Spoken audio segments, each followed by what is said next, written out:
주시기 바랍니다. 예, 금융감 위원장님, 공정거래법상 담합의 의미가 뭡니까?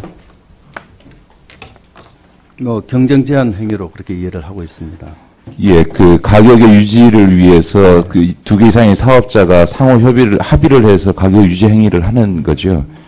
아까 그 담합이 아니라고 얘기하실 때 금리가 자율화되어 있다. 지금 LPG나 정유사나 건설사가 담합하는데 그때 가격이 자율화되지 않아서 담합합니까? 그리고 그 은행이 얻을 이익이 없다라고 얘기를 하시는데 이 담합 행위로 인해서 얻은 이익의 문제가 얼마냐라고 하는 문제는 과징금을 산정할 때만 고려되는 사항이고 중요한 것은 금리 가격을 결정하는 데 있어서 사업자 간에 상호 협의가 있었느냐라고 하는 것이 공정거래법이 담합을 판정하는 기준입니다. 그거 아십니까? 네, 그래서 제가 그날 답변 드린 것도 제가 수차에 걸쳐서 제가 현재 공정거래위원회에서 관련된 조사를 진행 중이기 때문에 저로서는 알 수 없다는. 담합이 아니다라고 개인적으로 말씀을 하셨는데 이 담합이 기냐 아니냐는 것은 그 증권사들 간에 네. 협의가 있었는지 없었는지만에 의해서만 판단이 가능한 겁니다. 근데 그거에 대해서 조사가 되기 전에 어떻게 담합이 아니다라고 단정할 수 있습니까? 아니, 제가 단정한 것이 아니고 제가 이렇게 얘기를 한 겁니다. 담합을 했을 때 이익을 보는 측이 어디냐? 이런 질문이었습니다. 질문 내용이. 그래서 제가 그랬습니다. 제가 만약에 담합을 했다라고 생각을 하면 답변을 어떻게 들을 텐데 담합을 지금 했다라는 확신이 없지 않습니까? 그래서 그렇게 생각 안 하기 때문에 담합의 이익은 어디에게 갑니까? 금융기관에게 가는 것이고요. 담합의 피해는 국민에게 가는 겁니다. 지금 공복으로서 국민의 입장에 쓰셔야 됩니까? 아니면 금융기관의 수익성 보장에 쓰셔야 됩니까? 지금 금융위원장님께서는 공복으로서 국민의 입장에 서 있는 게 아니라 마치 은행연합회장 같은 말씀을 하고 계십니다. 그러니까 금융위에는 국민은 없고 금융기관의 수익성 보장이라고 하는 금융기관만 있다. 이런 국민의 질타가 있는 겁니다. 저는 지금 이렇게 국민들 전체 다수가 거의 대부분이 피해자일 수밖에 없는 사건에서 어떻게 금융위원장님께서 국민의 피해자 입장에 쓰지 않고 금융기관을 옹호하는 듯한 그런 발언을 하십니까? 그 부분에 대해서는 제가 분명히 이건 조사 결과가 나와봐야 알 수 있는 것이고 조사 결과가 나올 때까지 이 우리 금융기관들이 대외 신뢰도가 있지 않습니까? 그러니까 금융기관의 신뢰도만 지금 관심이 있으신 거고 아니죠. 지금 국민들이 받은 피해에 대해서는 관심이 없으신가? 잠깐만 보십시오. 아시다시피 3년 국고채 비율 금리에 비해서 최근에 와서는 3개월짜리 CD 금리 비율이 높습니다. 앞의 차이는 당연히 오히려 3년 국고채가 높게 나오는 게 맞죠. 유동성 프리미엄 때문에 당연히 그렇지 않습니까? 그런데 3년 만기 국고채에 비해서도 CD 금리가 높게 나오는 게 지금 말이 됩니까? 또 하나 금융투자협회에서 제가 자료를 받아봤습니다.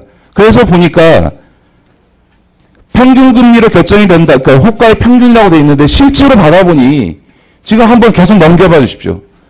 10개 증권사가 써낸 호가가 똑같습니다. 지난 1월 2일부터 7월 24일까지 받아본 걸 보면 어떻게 10개 금융기관이 10,000분의 1 수치까지를 똑같이 계속 써내고 있습니까? 이러고도 담합이 아니라고 우리 국민들이 이 수치를 보고 있으면 이게 시장에 의해서 결정되니까 이렇게 할 거면 금융통화위원회가 기준금리 정하듯이 금융위원회에서 CD금리 정해서 통과하면 되는 거 아니에요? 이런 수치를 이 자료를 보고도 똑같이 써낸 저 자료를 보고도 어떻게 담합이 없었다. 이렇게 단정하십니까? 이 자료 알고 계십니까? 제가 담합 여부에 대해서는 알 수 없다라고 분명히 답변을 드렸고요. 그래서 무슨 말씀이십니까? 그날 담합이라고는 난 얘기할 수 없다. 이렇게 얘기하시지 않았습니까? 이 자료 아십니까? 모르십니까? 자, 관련된 조사를 진행 중에 있기 때문에 저로서는 지금 확인을 하고 있지 않습니다라고 분명히 말씀드렸고요. 제가 한 것은 만약에 담합을 하면은 누가 이익 보냐? 만약에 담합을 하면 그러니까 담합을 똑같은 얘기 지금 반복하고 계신데 잠깐만요. 네. 또 하나 아까 가상금리 문제와 관련해서요. 신한은행에서 학력 차별한 거에 대해서 있을 수 없는 일을 엄중 문책하겠다고 하셨죠. 마치 모르는 일처럼 얘기하시는데 신한은행의 학력 차별에 의한 평가 모델을 금감원이 2008년도 4월 달에 승인했습니다. 아십니까? 그건 모르고 있습니다. 금감원이 신한은행이 이렇게 학력 차별에 의해서 금리 차별을 주는 것을 승인했습니다. 아까 엄중 문책하시겠다고 하셨죠? 그렇죠? 저한테 그러지 않았습니까? 아까 정의위원회에서 위규 사안에 대해서는 엄중 문책을 하겠습니다. 위규가 있는데 대해서는. 자, 이번에 감사원에서 지적된 사안과 관련해서는 있을 수 없는 일이고 그것에 대해서 엄중 문책하겠다고 예, 예. 말씀하셨죠? 예. 그러면 이런 국민을 분노하게 하는 학력 차별과 관련된 이런 가산금리 제도를 승인해준 금감원 책임자 문책하시겠다고 약속하십니까?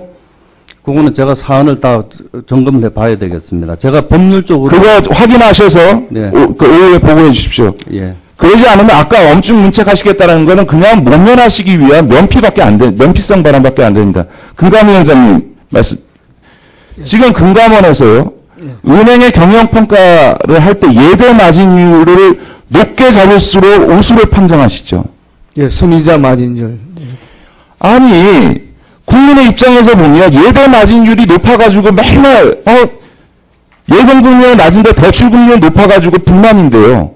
어떻게 은행이 예대 마진을 줄여서 오히려 서민에게 낮은 이자율을 얘기하면 경영평가에서 하위 등급으로 낼 수 있습니다.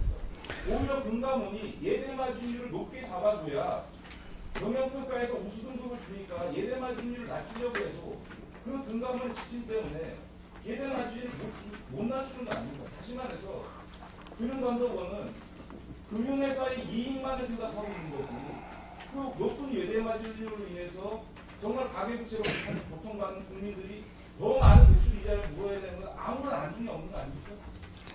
자, 예, 그 부분에 대해서는 뭐 사실은 그런 수익성 그 경영 실태 평가 지표의 수익성 부분 외에도 여러 가지 지표가 있습니다만 원래 미국 제도 카멜이라는 제도를 도입할 때 아마 그렇게 아마 최초에 도입을 했었는 것입니다. 예, 그래서 저희도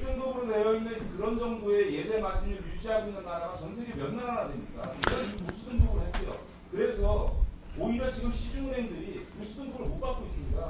지금 금융감독원에서는 지금 은행 보고 너희 예대 마진을 줄이지 말고 싸게 이자 주고 예금 유치하고 대출해줄 때는 서민한테 높은 금리 받아라.